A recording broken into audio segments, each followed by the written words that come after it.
ئێمە سعات 4 ڕێگەمان پێیان بینە ناو بازاڕۆ تا سعات 4 مەجارمان نایەن بەس باشە دوای 4 هێڵن هەچۆن بێ باشە ئیسا زۆر خوارد لەسەر شیرینیە بە تایبەتی خەڵک زۆر پەلاماری شیرینیە تا شتەکانی تر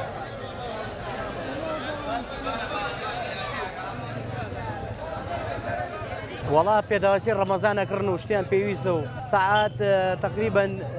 من بە پێی خۆم 6 ژیان بە بازار ڕێدە نازانم بۆ خەڵک چەندێ دەبات لێدە بازار سعات 5 ئێوارەیە پۆلیس ڕێمان پێێنێ بازارڕەوە هەمومان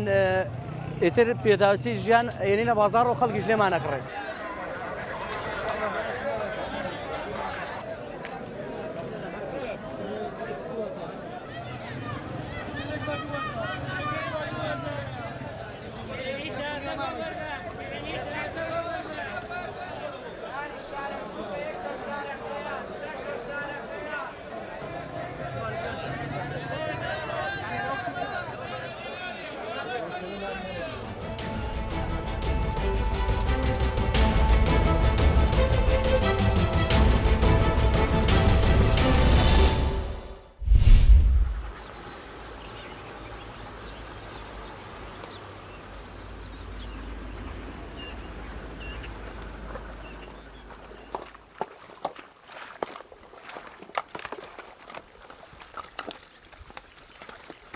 ئێستا لەمە بەدواوە دەست دەکەین بە زەوی کێڵان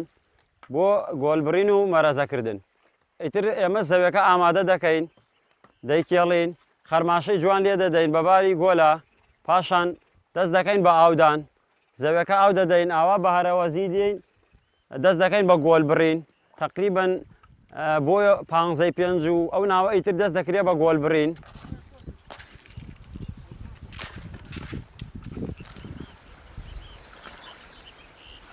ئێمە بەیانیان زوو دەرەچین بۆ سەرکار برادەرەکانم دەسەکەنە بڕینی گۆلەکە و منیش کەسی ئاوی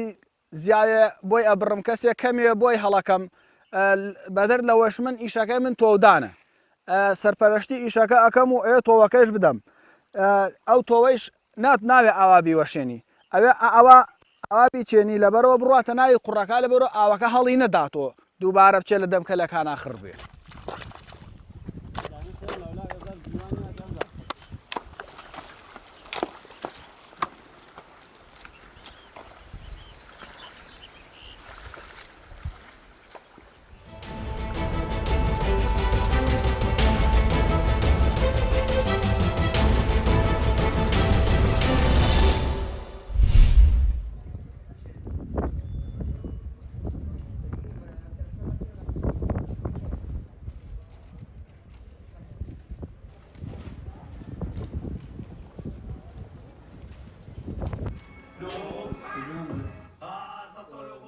C'est le premier jour de shopping, donc ça va, tout est bien, il n'y a pas trop de monde,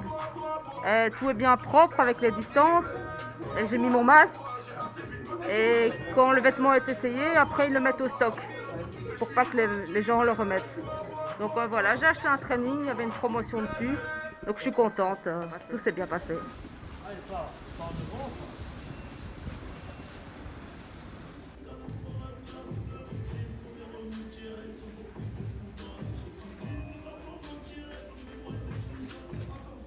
Today is the reopening of the shop, and like you could see, we have to manage some changement